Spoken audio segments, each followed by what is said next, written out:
All right, peeps. I'm gonna see if my phone won't die. In the meantime, I this is Sauna Talks. My name is Mike. I'm your host in this very hot sauna, 195 degrees. I've been in here about an hour, and I'm sweating blood, sweating blood. So today's topic is going to be how to be weightless, and not in the astronomical or physical sense, but how to be emotionally weightless, or at least to keep your weight down, stay trim emotionally, spiritually, morally, to have high levels of virtue and low levels of guilt, because that's what we're shooting for as human beings.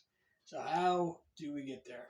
And I'm glad that I asked that question. So, the Japanese have something called Budo, and that is they try to do everything to the best possible scenario, to the optimal conditions, and they try to work within the limitations of what they have. So if they have a cherry tree, they trim it down to what is the most beautiful thing. You can see it in the bonsai sculptures, the tree sculptures. You can see it in other traditional arts like fletching or shooting bows and or tea ceremonies, or the some of the beautiful art of the geishas, the way they serve and do what they do, and so incredibly detailed and so well. So what they're doing is they're trying to dispel the guilt of not doing it well, and they have something that we don't have anymore in this culture.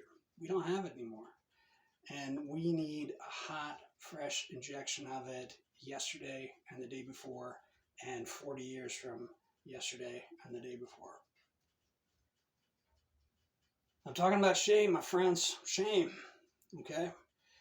Shame is what keeps you shooting upwards and away from guilt, doing the best that you can in any situation that you find yourself, not cutting corners, treating yourself well, treating others the way that you want to be treated, a la the golden rule, which we all should know. Um, I've made some changes to that. Treat others how you will be treated, and there's a slight difference there, and I'm sure some of you can catch the the the, the hair's difference in that. But when it comes down to it, avoiding shame and doing the best you can is a goal in life. And how can we do that? Well, first we can identify shame. What makes you shameful? What standard comparatively do you have as a person to go ahead and compare yourself to the broad spectrum of people that are doing worse than you, people are doing better than you, and what where do you fall on that, and how can you improve? So you need to stop. To feel shame, you cannot accept. Acceptance of everything is the dearth of pushing your abilities towards your maximum uh, potential and self-actualization. It doesn't exist at that point. It is a non-starter. So you have to decide at some point that you can do better. You can do better. It doesn't have to be. You don't have to hit the far right wall statistically and doing the best of everything. But you know what you can do? You can do the best that you can in every situation, and start discarding things that are personal layups for you. Complaining, um, not being the change that you want to see in the world. It doesn't matter where you are on the political spectrum, whether you're a collectivist or a far left collectivist or a neo-Nazi fascist, or you actually are sane somewhere in the middle of these two factions, one of which kind of exists.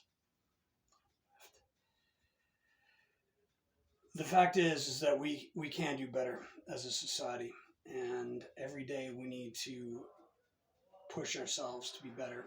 And by pushing ourselves, we can lift everybody up. And it's just one thing at a time. You do one thing well, right?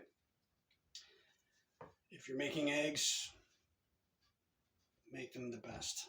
If you're making a cake, do it the best. If you're writing a paper, Don't cut corners. If you're working out, work out. If you're making videos, maybe just do it. Because I don't have video equipment or anything. I'm doing the best I can, but I'm making an effort. I'm trying to be the change that I want to see in society. So I think that's pretty much my 2 cents. Please go out, and if you see something that's shameful, maybe try to shame it with facts and evidence. I mean, ask yourself, is it objectively good for that person? Is it objectively good for society? Is it the truth? Is it reasonable? Is there evidence behind it? Because that's where we need to come back to. And if it's not those things, help the person. Even if it's just you, feel some shame about it. Do better. Do better. Be better. Okay, that's all I've got. I'm burling. Take it easy. Bye.